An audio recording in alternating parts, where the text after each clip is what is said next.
Tunis is both the capital and the largest city of Tunisia. The greater metropolitan area of Tunis, often referred to as Grand Tunis, holds some 2,700,000 inhabitants. Situated on a large Mediterranean Sea gulf, behind the Lake of Tunis and the port of La Gouleta, the city extends along the coastal plain and the hills that surround it. At its core lies its antique Medina, a World Heritage Site. Beyond this district lie the suburbs of Carthage, La Marsa, and Sidi Bousaid. Just through the sea gate begins the modern city, or Ville Nouvelle, transversed by the Grand Avenue Habib Bourguiba, where the colonial-era buildings provide a clear contrast to smaller, older structures. As the capital city of the country, Tunis is the focus of Tunisian political and administrative life. It is also the center of the country's commercial activity. The expansion of the Tunisian economy in recent decades is reflected in the booming development of the outer city, where one can see clearly the social challenges brought about by rapid modernization in Tunisia. Etymology: Tunis is the transcription of the Tunisian Arabic name, which can be pronounced as Tunis, Tunis, or Tunis.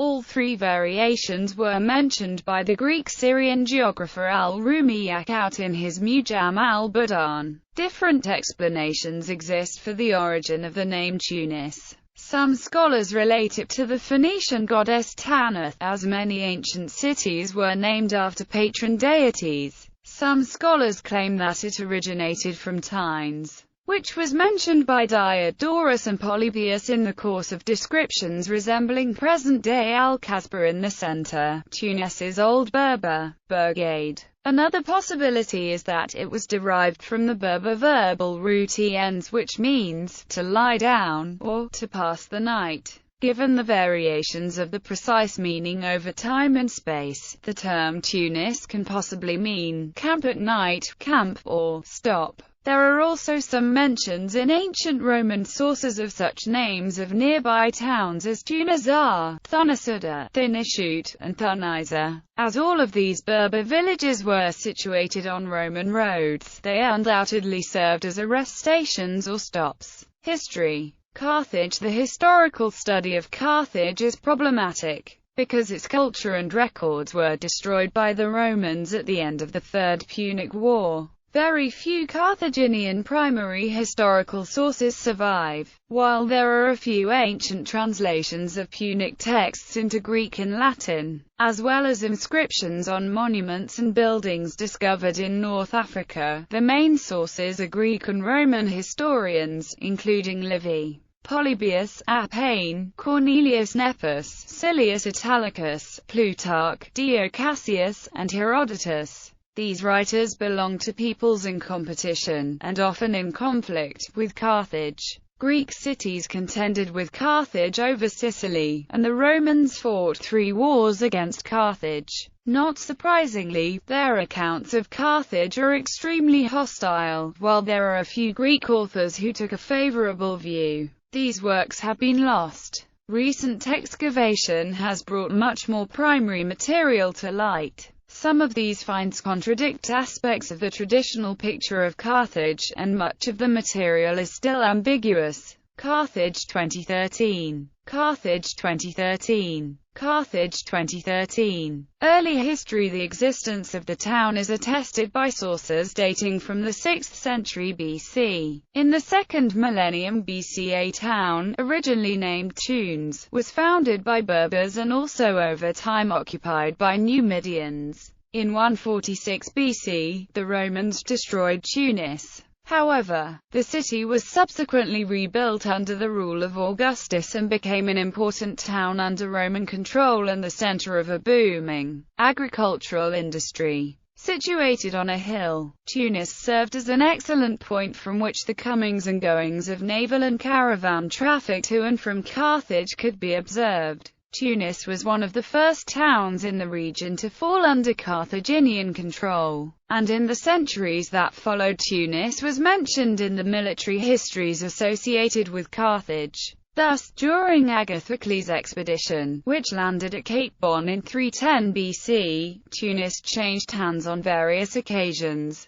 When Agathocles died in 288 BC, a large company of Italian mercenaries who had previously been held in his service found themselves suddenly without employment. Rather than leave Sicily, they seized the city of Messana. Naming themselves Mamertines, they became a law unto themselves, terrorizing the surrounding countryside. The Mamertines became a growing threat to Carthage and Syracuse alike. In 265 BC, Hiera II, former general of Pyrrhus and the new tyrant of Syracuse, took action against them. Faced with a vastly superior force, the Mamertines divided into two factions, one advocating surrender to Carthage, the other preferring to seek aid from Rome. As a result, embassies were sent to both cities. While the Roman Senate debated the best course of action, the Carthaginians eagerly agreed to send a garrison to Messana. A Carthaginian garrison was admitted to the city, and a Carthaginian fleet sailed into the Messanan harbor. However, soon afterwards they began negotiating with Hiera. Alarmed, the Mamertines sent another embassy to Rome asking them to expel the Carthaginians.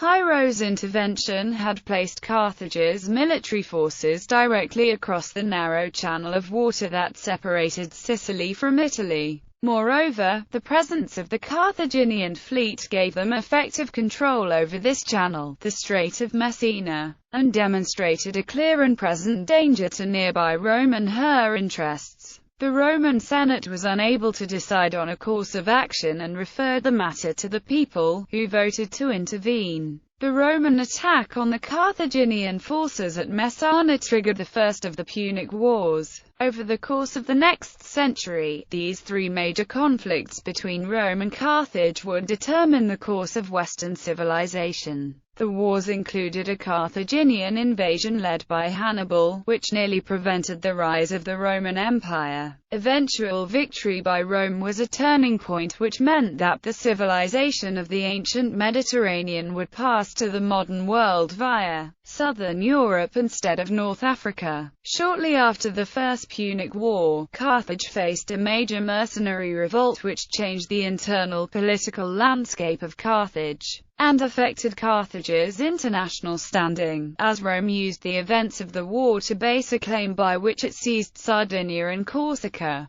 During the mercenary war, it is possible that Tunis served as a center for the native population of the area, and that its population was mainly composed of peasants, fishermen, and craftsmen. Compared to the ancient ruins of Carthage, the ruins of ancient Tunis are not as large. According to Strabo, it was destroyed by the Romans during the Third Punic War. Both Tunis and Carthage were destroyed. Tunis, however, was rebuilt first. The city is mentioned in the Tabula Peutingeriana as Thuni. In the system of Roman roads for the Roman province of Africa, Tunis had the title of Mutatia. Tunis, increasingly Romanized, was also eventually Christianized and became the seat of a bishop. However, Tunis remained modestly sized compared to Carthage during this time. Islamic conquest following the final destruction of Carthage, it was not until the 8th century that Tunis achieved its own importance. Under the control of Arab Muslims, the Medina of Tunis, the oldest section of the city, dates from this period, during which the region was conquered by Arab troops led by the Ghassanid general Hassan ibn Numan. The city had the natural advantage of coastal access via the Mediterranean to the major ports of southern Europe.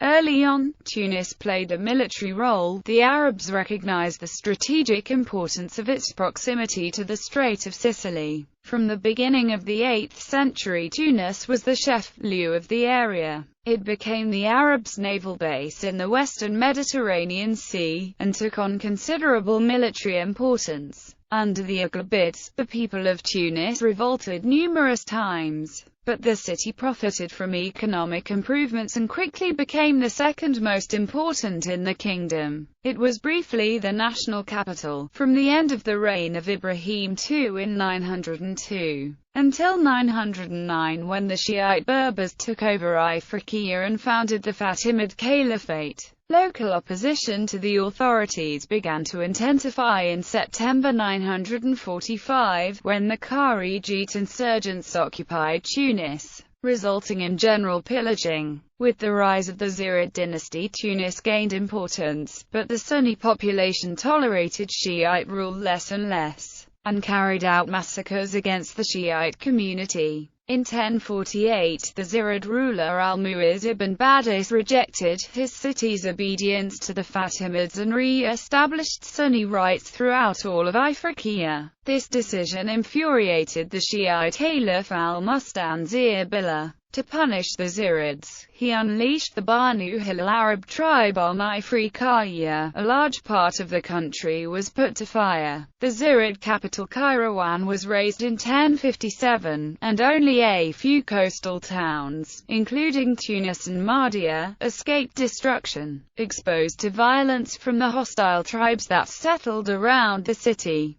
The population of Tunis repudiated the authority of the Zirids and swore allegiance to the Hamidid prince El-Nasser ibn al-Enas, who was based in Béjaïa. In 1059, the governor appointed by Béjaïa, having re-established order in the country, did not hesitate to free himself from the Hamidids to found the Khorasanid dynasty with Tunis as its capital. This small independent kingdom picked up the threads of trade and commerce with other nations, and brought the region back to peace and prosperity. From the 12th century to the 16th century, the Old City was controlled by the Almohad and the Hafsid Berber dynasties. During this period, Tunis was one of the richest and grandest cities in the Islamic world, with a population of about 100,000. New capital of Tunisia in 1159, the Almohad Abd al-Mamun took Tunis, overthrew the last Khorasanid leader and installed a new government in the Kasbah of Tunis.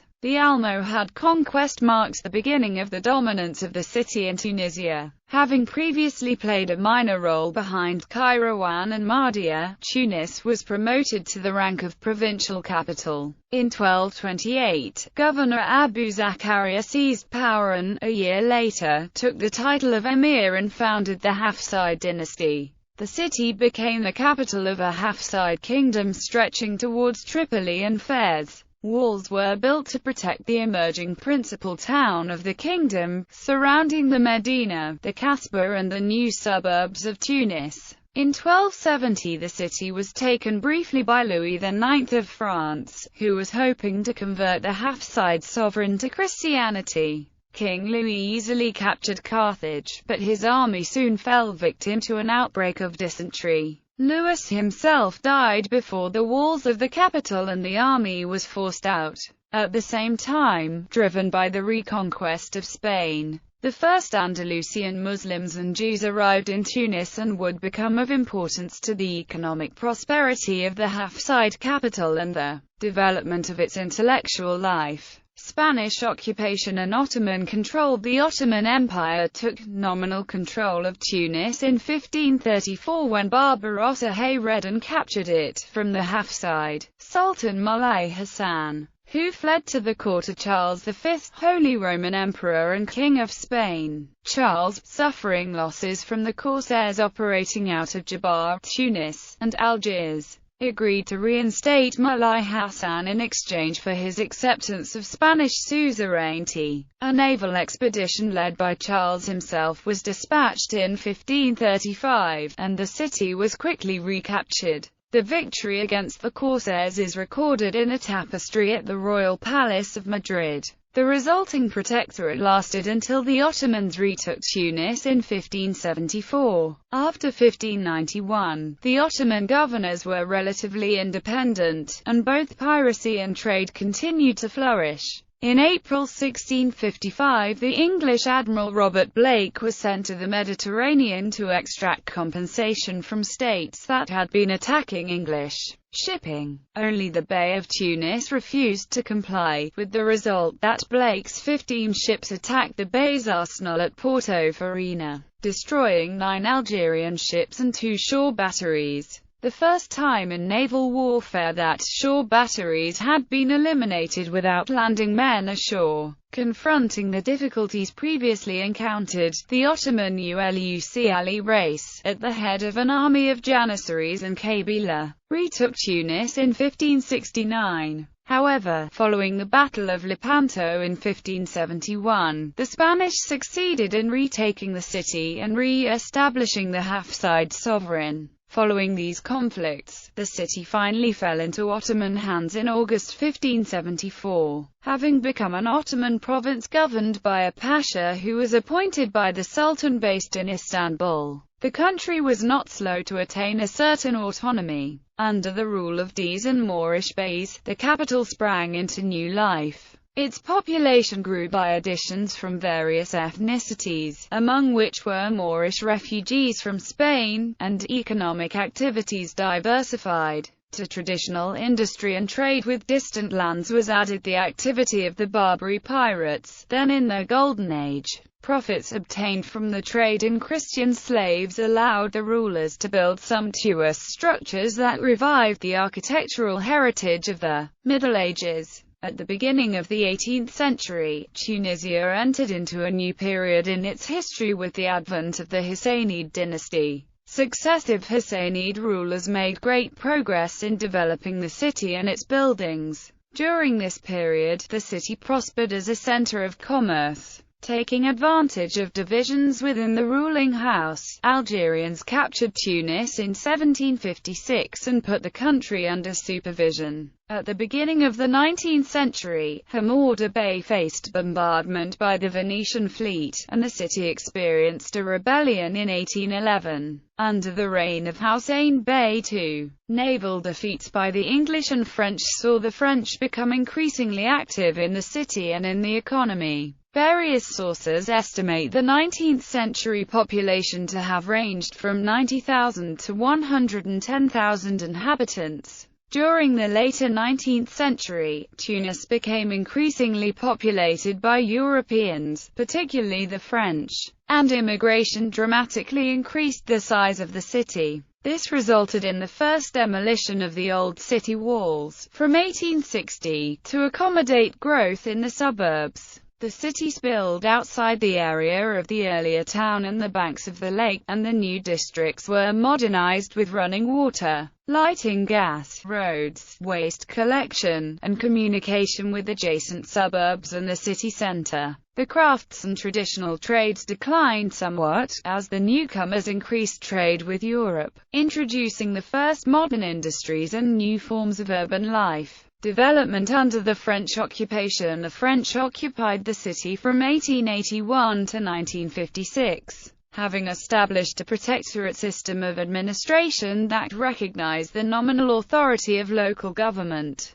In those years there were huge European colonies in Tunis. Half the population was European in origin. The city expanded and created new boulevards and neighborhoods. The creation of the French Protectorate in 1881 was a turning point in Tunis's history, causing rapid redevelopment of the city in the span of 2 to 3 decades. The city rapidly spread out of its fortifications. It divided into a traditional Arab-populated old city, and a new city populated by immigrants, with a different structure from that of the traditional Medina. Tunis also benefited from French construction of a water supply, natural gas and electricity networks, public transport services and other public infrastructure. Tunis was quiet during the First World War. After the war, the city faced new transformations as the modern portion grew in importance and extended its network of boulevards and streets in all directions. In addition, a series of satellite cities emerged on the urban rim and encroached on the municipality of Tunis proper. In the economic sphere, commercial activities expanded and diversified as modern industries continued to grow, while traditional industry continued to decline. During World War II, Tunis was held by Axis forces from November 1942 to May 1943. It was their last base in Africa, as they escaped to Italy after being surrounded by Allied forces from Algeria in the west and from Libya in the east. On 7 May 1943, at 15:30 in the afternoon, Tunis fell to troops and tanks of British First Army who had defeated most of the German 5th Panzer Army left guarding the city. At midday on 20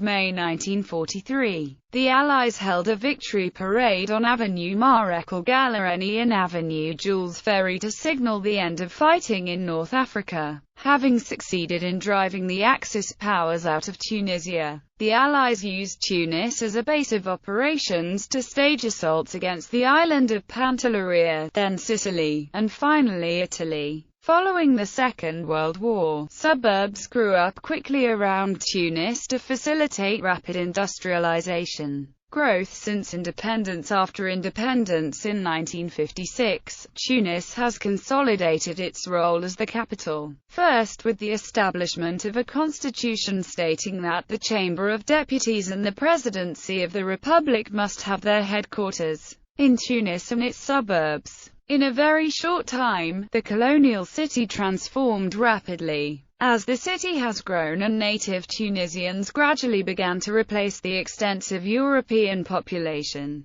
conflict between the Arab city and the European city has gradually decreased with the Arabization of the population. Because of population pressure and the rate of migration to the capital, the city continued to grow, even with the creation of new districts in the suburbs. Old buildings have gradually been renovated and upgraded and new buildings have come to influence the urban landscape. At the same time, an active policy of industrialization is developing the municipal economy. The Arab League was headquartered in Tunis from 1979 to 1990. The Arab League, which represents 22 Arab nations, transferred its headquarters to Tunis in 1979 because of Egypt's peace with Israel, but has been headquartered back in Egypt since 1990. The Palestine Liberation Organization also had its headquarters in Tunis from 1970s to 2003. In 1985, the PLO's headquarters was bombed by the Israeli Air Force, killing approximately 60 people.